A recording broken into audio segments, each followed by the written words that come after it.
Oke, Assalamualaikum warahmatullahi wabarakatuh. Perkenalkan, nama saya Ramario Prambudi. Saya dari kelas 1 Teknik Informatika. Kali ini saya akan mempresentasikan sebuah aplikasi berbasis Java GUI dan juga MySQL sebagai database-nya. Dengan judul Sewa Kendaraan Murah. Yang pertama-tama saya lakukan yaitu mendesain sebuah UI untuk usernya. Di sini ada sebuah label yang saya jadikan untuk judul dan juga komponen-komponen lainnya. Dan juga ada text field berjumlah 5 dan juga satu combo box untuk memberikan opsi jasa yang kita tawarkan kepada user. Di sini saya ada 3 opsi. Pertama motor listrik, kedua motor, ketiga sepeda. Dan juga ada ada 2 button. Yang pertama button proses untuk memproses hasil input dari user dan juga button clear untuk menghapus inputan dari user. Dan juga sebuah table untuk menampilkan hasil input si user. Yang pertama lalu berikutnya saya mendeklarasikan sebuah variabel di setiap text field. Di text name di text field name saya kasih nama variabel text name. Lalu di combo box saya kasih variabel combox atau combo box. Jadi kita singkat combox. Di text field kendaraan kita kasih nama variabel text kendaraan. Di text field harga saya kasih variabel txt harga. Di text field jam saya kasih variabel txt jam. Dan juga di variabel total bayar di text fieldnya kita kasih txt total bayar. Untuk variabel button ini kita tidak usah mendeklarasikan ya, karena ya tidak ada terjadi proses apa-apa di sini.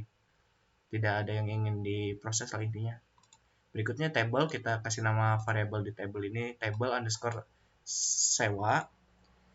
Dan juga tidak lupa kita membuat sebuah Java class untuk mengkoneksikan sebuah database dengan Java-nya agar bisa saling berkomunikasi antara phpMyAdmin atau database MySQL dengan si Java-nya.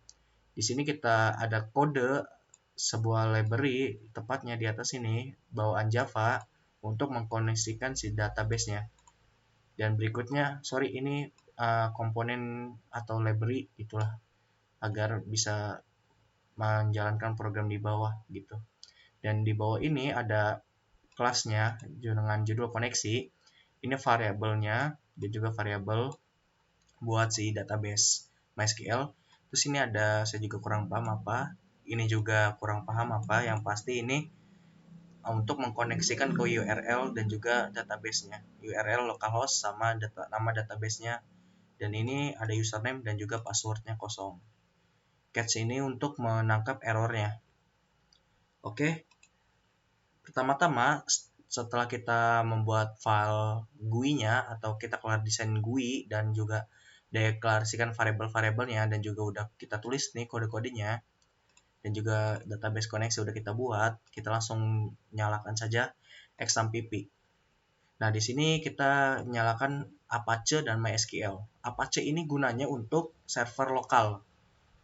Server lokal ini server yang hanya dapat diakses oleh kita sendiri, orang lain tidak bisa, intinya masih offline. Kalau ingin bisa diakses oleh orang lain, kita pasang yang namanya hosting. Kita klik run atau start. Di sini MySQL ini gunanya sebagai penyimpanan data atau yang bisa disebut database. Nah, setelah itu pastikan juga kita sudah membuat database-nya. Kita buka ini browser localhost/phpMyAdmin. Di sini saya sudah buat sebenarnya. Namanya yaitu tadi yang sudah kita deklarasikan di koneksi. Namanya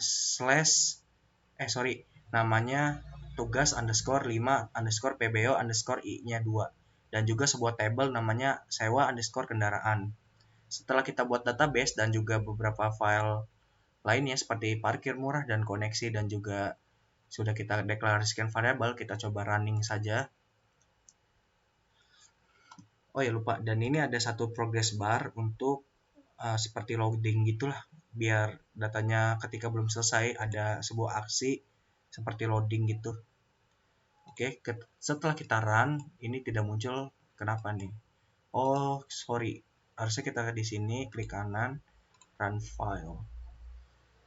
Nah, langsung muncul. Ini beberapa contoh database atau data user yang ditampilkan di table yang sebelumnya sudah saya coba.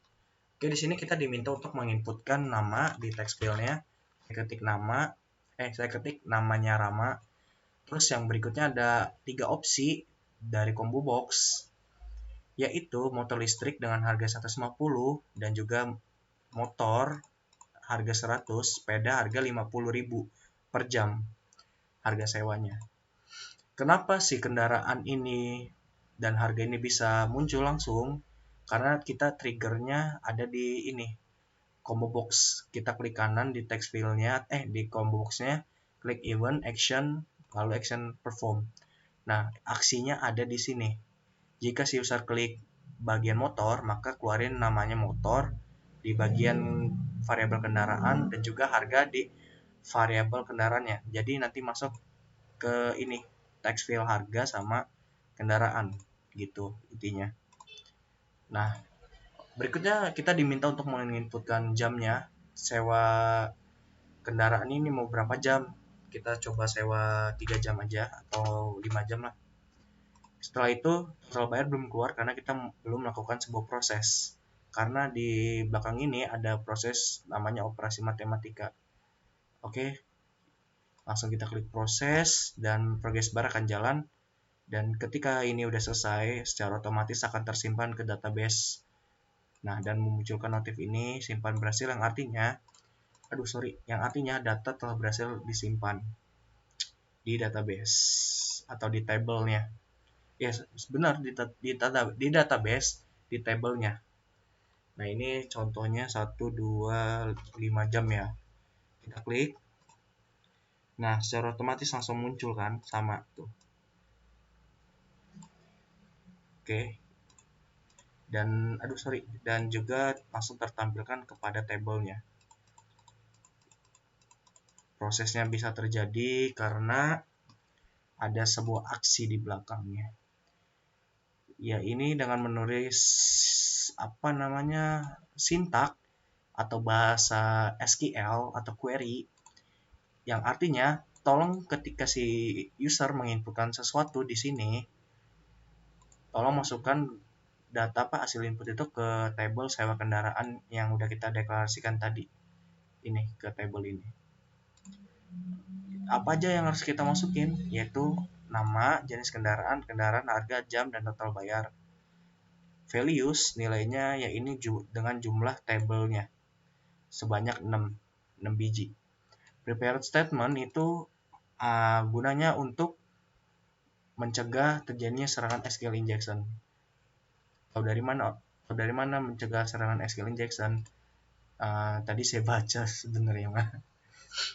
Dan juga ini deklarasikan juga toString itu ubah nilai dari combo box ini menjadi string gitu. Integer parse in gitu. Nah, ini ketika si progress bar-nya udah kelar, maka notif ini yang akan muncul tadi. Set text ini untuk membersihkan inputan ya. Ketika prosesnya udah kelar, maka si set text ini akan berjalan. Ini untuk menambahkan table ketika input sesuatu di sini. Nah, ini kan kosong, kita inputin lagi, nanti muncul lagi baris baru gitu. Ini yang akan bekerja. Try and catch ini gunanya untuk mencegah terjadi error. Kalau ada error pasti ditangkap oleh catch. Try ini artinya coba dulu program ini, kalau nggak ada error ya udah tetap berlanjut aja programnya sampai selesai yang diminta gitu sama user. Catch ini gunanya untuk menangkap hasil error yang terjadi di kode ini. Mana nih yang error? Ditampilin lah sama si program Java ini. Tapi si Java ini kalau MySQL-nya error, bacanya ini lumayan sulit sih, baca errornya. Saya juga sampai nggak paham tadi, nyari-nyari dulu ke ChatGPT, ke Google, ke Stack Overflow, ke YouTube, dan kemana-mana lah.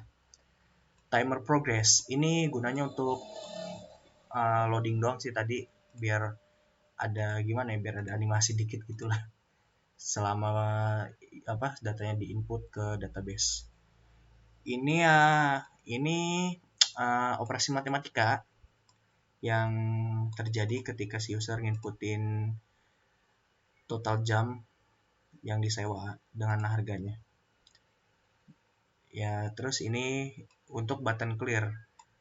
Gunanya itu ketika kita nginputin, misalnya saya sebagai user nih, kita pilih mau misalnya motor, harganya kan keluar, terus jamnya. Secara otomatis ini akan keisi semua nih kan.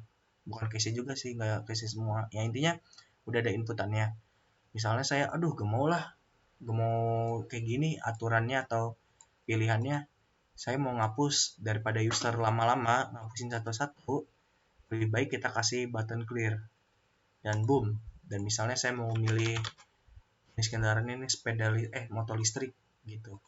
Biar ramah lingkungan. Tenang. Oke, setelah itu kita proses dan ya akan ngeload. Ketika ininya sudah habis, si insert table-nya muncul atau hasil datanya muncul, dan juga akan tersimpan ke database-nya. Boom. Nah, muncul segitu. Oke, sekian dari saya presentasinya. Mohon maaf kalau ada kekurangan dari segi UI, pembawaan presentasi mulai dari bahasa atau lainnya. Mohon dimaafkan. Sekian dari saya. Assalamualaikum warahmatullahi wabarakatuh. Goodbye.